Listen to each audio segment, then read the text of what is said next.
오늘부터 킹덤 스토리 공부를 시작합니다. 이 교재를 다 따라서 읽지는 않겠지만 가져오셔서 메모도 하시고 그렇게 쓰시면 되겠습니다. 오늘은 2과입니다. 1과는 첫 주에 이미 나갔고 주일학교에서 1과 공부를 진행했습니다. 그래서 오늘 2과를 하고 이걸로 주일날 주일학교가 공부하고 주일 저녁 8시 혹은 식사 시간에 앞서서 가족들이 모여서 이 본문의 말씀을 가지고 같이 말씀을 나누시면 됩니다. 이미 이제 오늘 이번 주일 주보가 나와 있는데요. 주보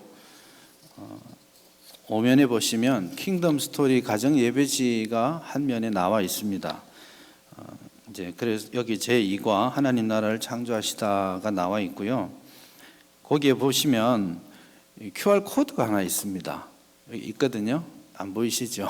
QR 코드가 있습니다. 지난주에 보신 분은 아시겠는데 이거를 사진으로 카메라로 탁 찍으시면 이제 클릭할 수 있거든요. 클릭하면 이 2과를 저술하신 교수님이 이 2과에 대한 한 6, 7분 정도 되는 해설을 달아놨어요. 그래서 혹시 집에서 인도하실 때 너무 좀 부담스럽고 그러시면 이걸 딱 켜가지고 같이 한 6, 7분짜리 혹은 제가 녹음한 건 조금 길어서 한 10분, 12분 되는데 그 같이 듣고 그걸로 같이 기도하고 그렇게 하셔도 괜찮겠습니다. 그래서 여기 주보 5면에 나오는 요걸 가지고 하시되, 요거는 우리 킹덤 스토리 이 책에 나오는 거를 그냥 단순하게 요약하고 이제 순서대로 이렇게 만들어 놓은 거니까 참고해서 보시면 되겠습니다.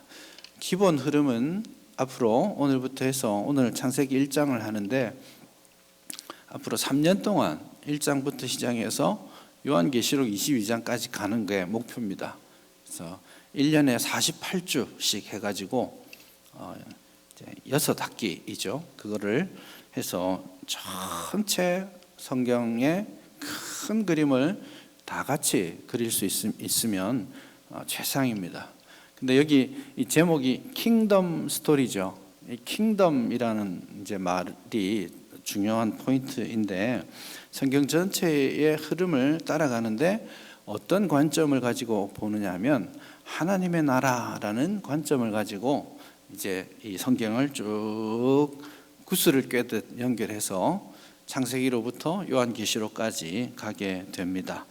그래서 앞으로 이제 3년 동안은 꼭 아프지도 마시고 천국도 가지 마시고 여기 딱 나와서 내가 하나님 말씀을 창세기부터 끝까지 한번 꿰뚫어 보겠다, 그런 생각으로 시작했으면 좋겠습니다. 보시면 제2과의 제목이 뭐죠? 네, 한 번만 따라합시다. 하나님 나라를 창조하시다. 이 창조라는 것이 오늘 2과의 핵심 주제입니다. 출발점이죠. 근데 여러분, 논리적으로 치자면 우리가 창조주 하나님을 아멘으로 고백한다라는 것은 그 전에 전제가 필요합니다. 그 뭐냐면 예수님을 만나야 돼요. 예수님을 만나고 나니까 예수님의 아버지 하나님을 보게 되고 예수님의 아버지 하나님이 창조주 하나님이신 것을 고백하게 됩니다. 그래서 예수님을 믿지 않는 사람은 창조주 하나님을 고백하지 못해요. 이게 우리가 신앙적으로 영적으로 이제 흘러가는 논리적 흐름입니다. 하지만 절대적 시간적 개념으로 치자면 창조가 모든 이야기의 시작입니다. 그래서 하나님이 천지를 창조하신 것을 시작하고 또 그걸 이해하지 못하면 절대로 그 다음으로 나아갈 수가 없게 됩니다. 그래서 이 창조 이야기, 특별히 1장과 2장 전체를 잘 이해하는 것이 성경을 이해하는데 대단히 중요한 전제요, 출발점이 되는 것이죠. 이 창조를 제대로 이해하지 못하면 구속을 이해하지 못해요. 예수 그리스도께서 이 창세기 1, 2, 3장의 이야기를 제대로 이해하지 못하면 예수님이 왜 오셔서 나를 하셔야 되는지 그 필요성조차도 느끼지 못하게 됩니다. 이 창조 이야기가 성경 전체에 다 그냥 어디에나 나올 정도로 중요한 주제입니다. 그래서 창세기 1, 2장, 특별히 1, 2장에 나오는 창조 이야기, 이거를 여러분들이 여러 번 읽고 잘 기억하는 게 좋고, 혹 주일학교 선생님들 이 창조 이야기 우리 율동으로도 가르치고 하잖아요. 이 창조 이야기들을 잘 이해하고 가르치는 것이 정말 중요합니다. 사실 창세기 1장을 모르면 요한계시록도 모릅니다. 요한계시록이 얼마나 풍성하게 창세기 1, 2장을 많이 사용하고 있는지 몰라요. 그래서 이 일종의 북엔드입니다. 창세기 1, 2장과 요한계시록까지 전체가 하나로 다 연결되어 있다는 것을 우리가 확인할 수 있겠죠. 요즘 워낙 창조에 관한 이야기들이 세상에서도 이야기가 많습니다. 창조에 관한 책이 엄청나게 쏟아져 나오고 있고요.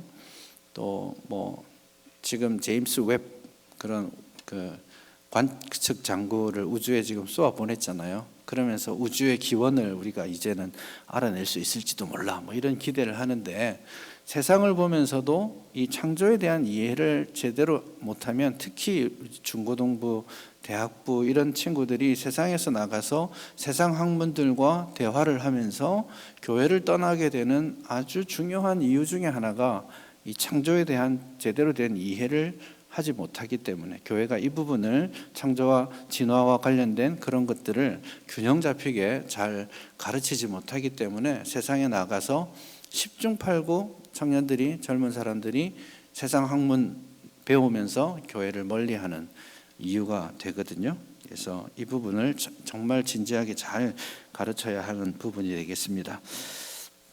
우리 창세기 1장 1절을 한번 읽어봅시다. 이게 핵심 구절이 되겠죠. 창세기 1장 1절 시작.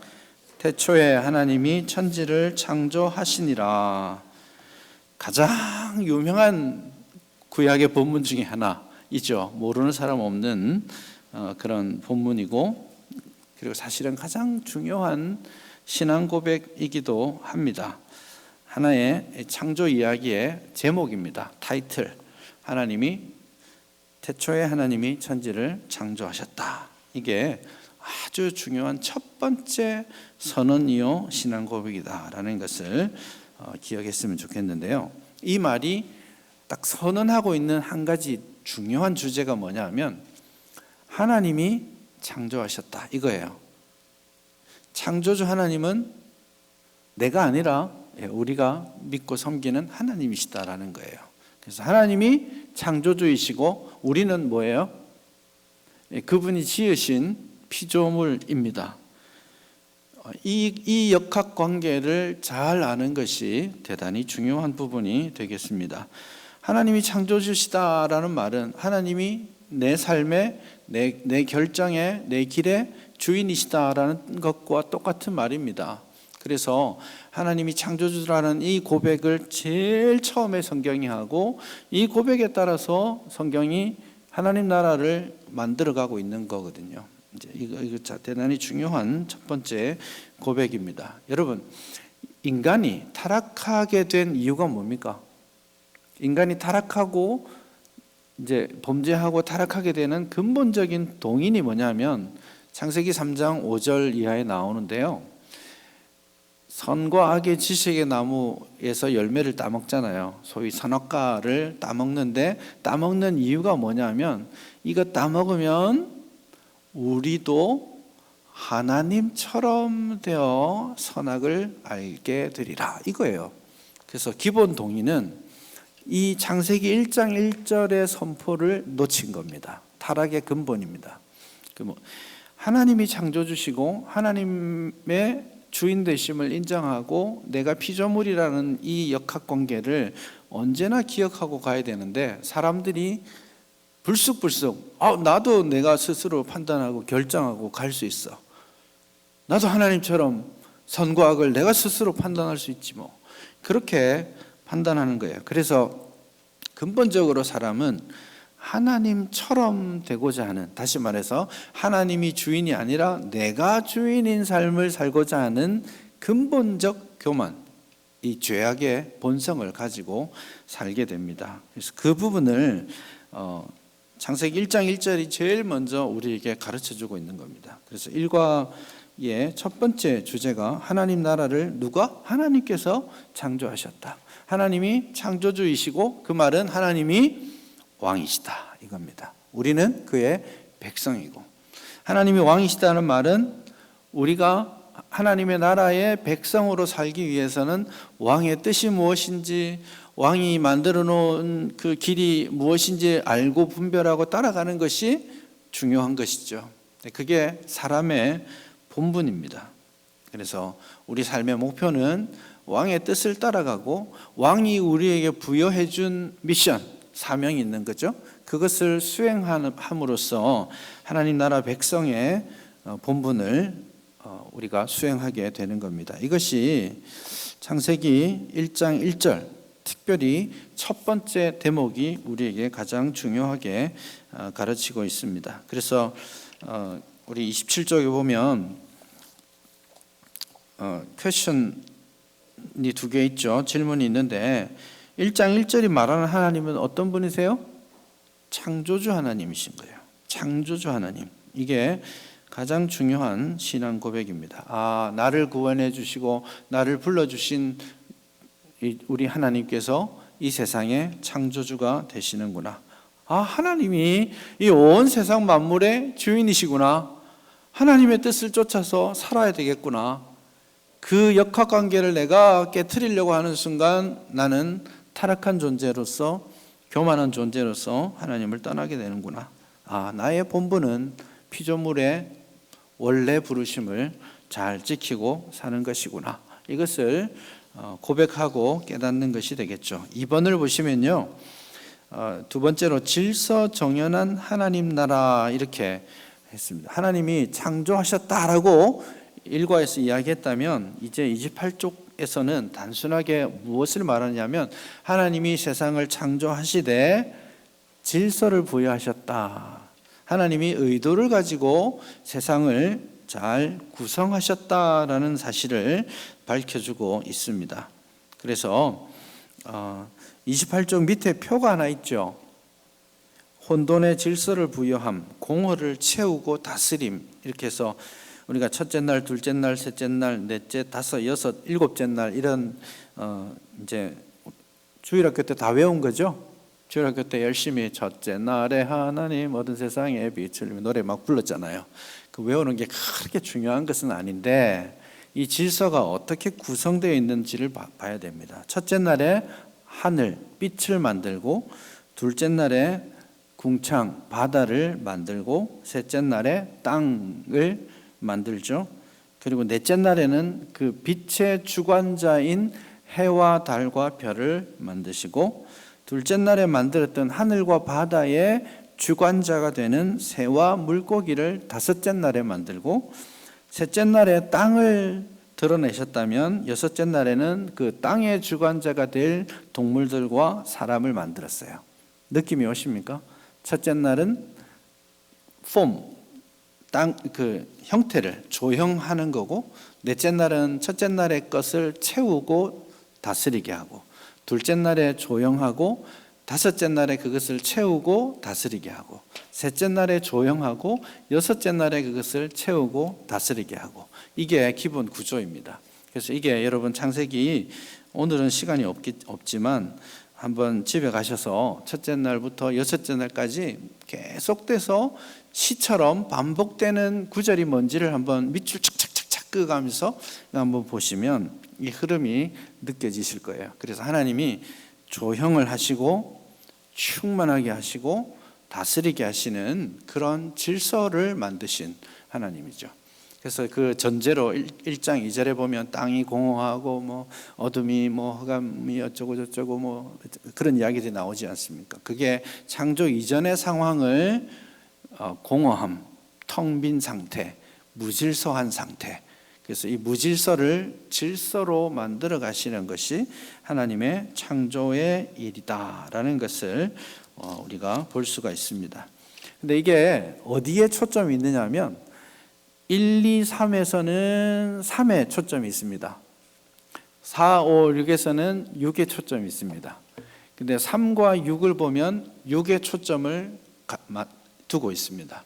그래서 여러분이 1절부터 3절서부터 읽어가시면서 첫째 날의 길이, 둘째 날의 글의 길이를 한번 비교해 보시고 하나님이 말씀하시는 내용의 길이를 비교해 보셔도 셋째 날에 갑자기 많이 말씀하시고 그리고 여섯째 날에 아주 폭발적으로 하나님이 활동하시는 장면들을 보게 되죠. 그래서 이 창조의 모든 과정의 절정은 하나님의 형상대로 지음받은 사람에 있습니다.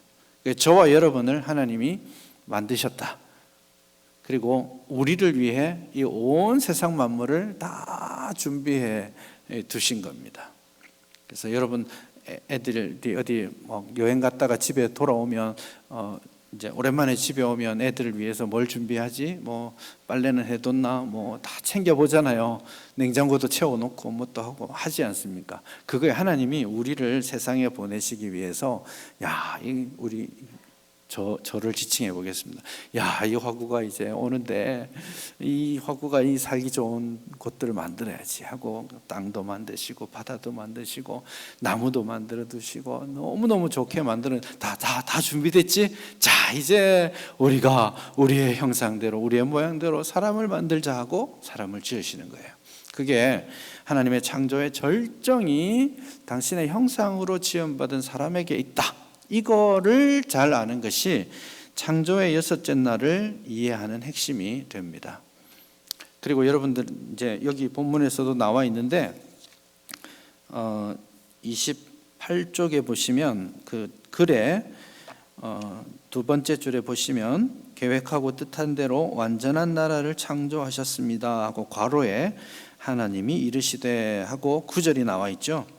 그 다음에 피조물들은 왕이시자 주권자이신 하나님의 뜻에 순종하여 질서 정연한 나라를 이루셨습니다 하고 괄호에서 그대로 되니라 하고 성경 구절이 있죠.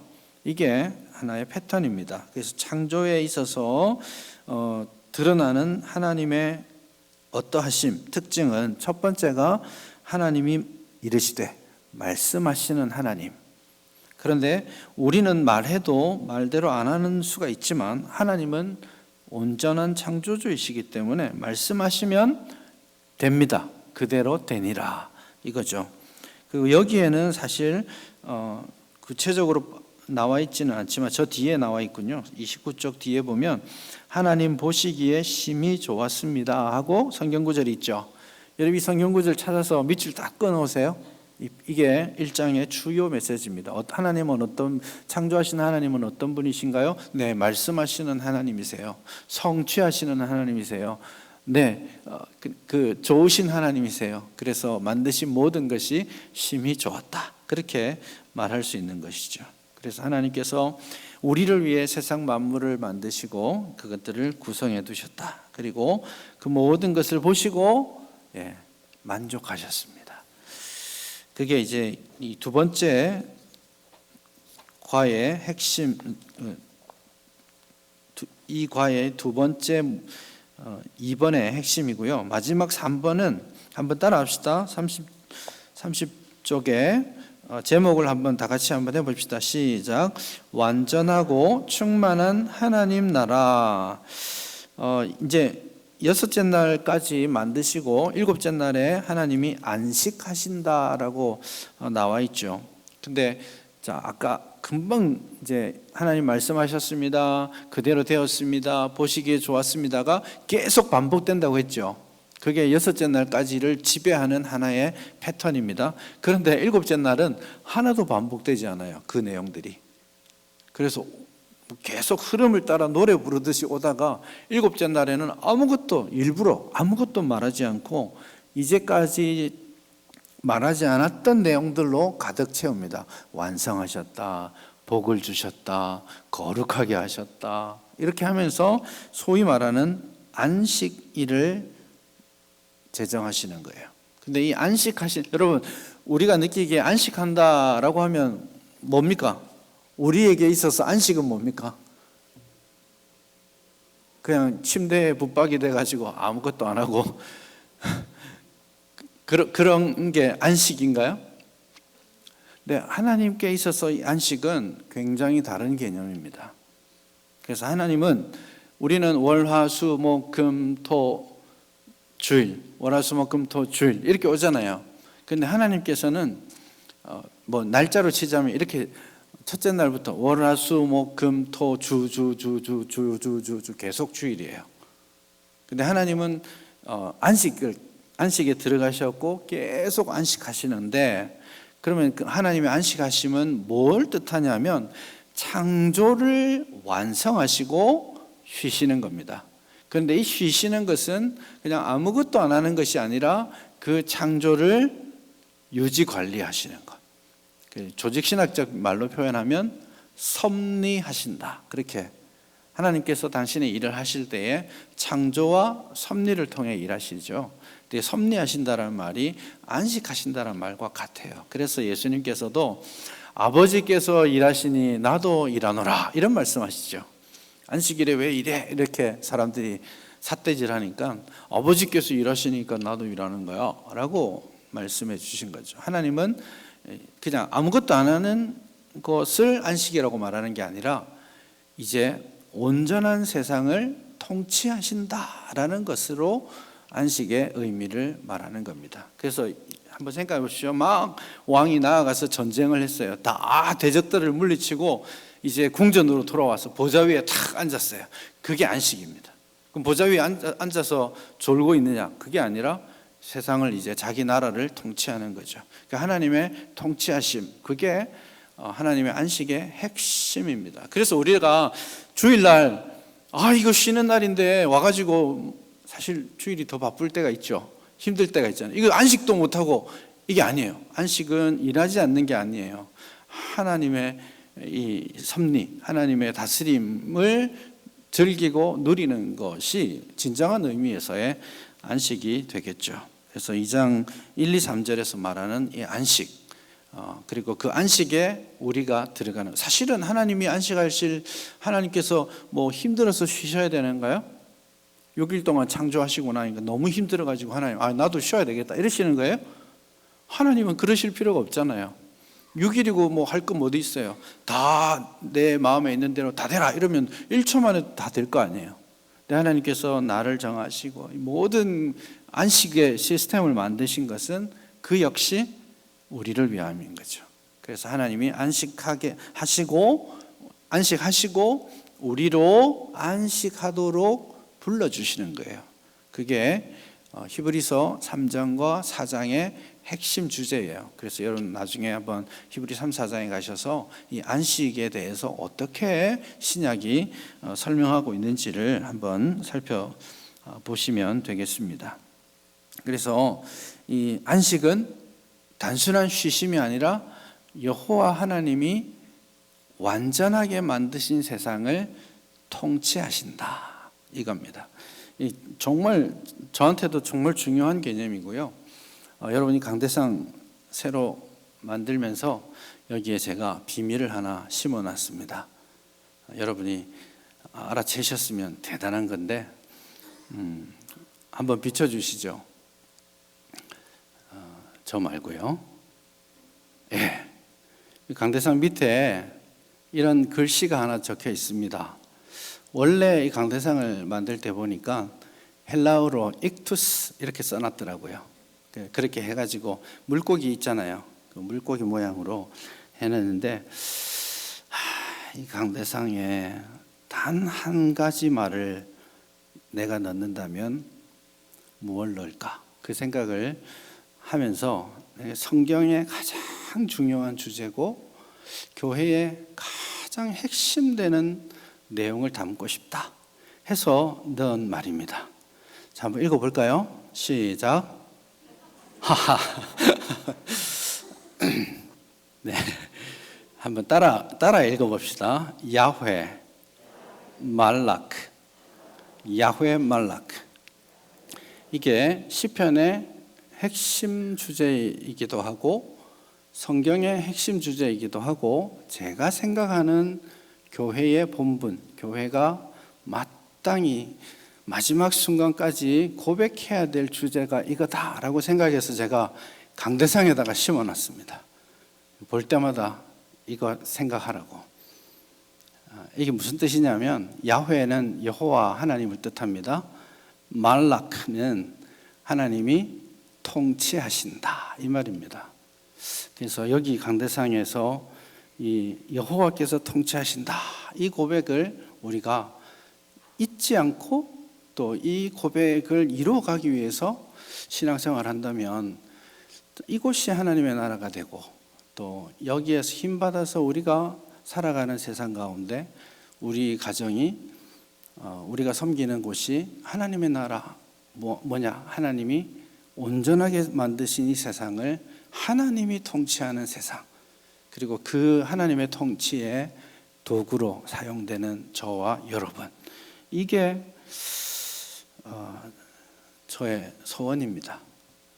저의 인생의 목표이기도 하고 제 목회의 주된 잊지 않아야 될 목표이기도 하고 우리 교회가 마땅히 한순간도 잊지 않고 고백해야 되는 이 교회는 누구의 교회입니까? 하나님의 교회. 그래서 내 뜻이 이루어지지 않아도 괜찮아요. 하나님의 뜻이 이루어지면 되는 겁니다. 사도 바울이 감옥에 갇혔을 때 사람들이 야 바울만 뭐 전도하냐? 나도 할 수 있어. 그래가지고 바울 좀 이렇게 시기하는 마음으로 전도해가지고 교인 데려오고 막 이러니까 사람들이 열받았어요. 바울에게 사람들이 당신을 깎아내리려고 저렇게 하고 있습니다. 그러니까 바울이 막 춤을 춥니다.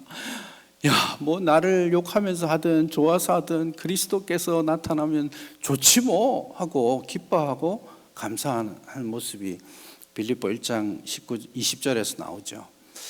그 마음이 우리에게 필요한 것 같아요. 이 교회를 생각하면서 내 뜻이 이루어지지 않아도 하나님의 말씀의 뜻이 이루어지고 하나님의 통치가 이루어지는 그런 교회라면 정말 우리가 만들어갈 만한 교회인 거죠. 하나님께서 기뻐하시는 교회가 될 줄 믿습니다.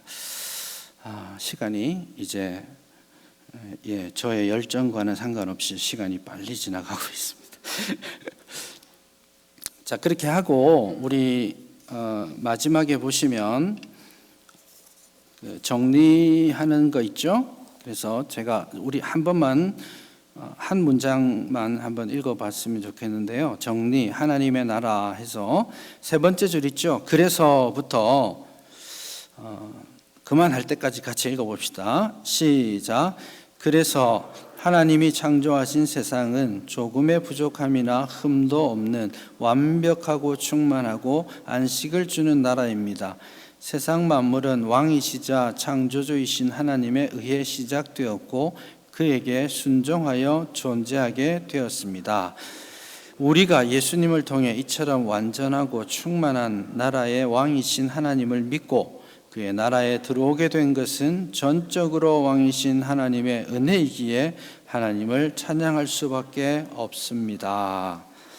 아멘. 우리 말씀을 한번 생각하면서 먼저 찬양을 하나 하기를 원합니다.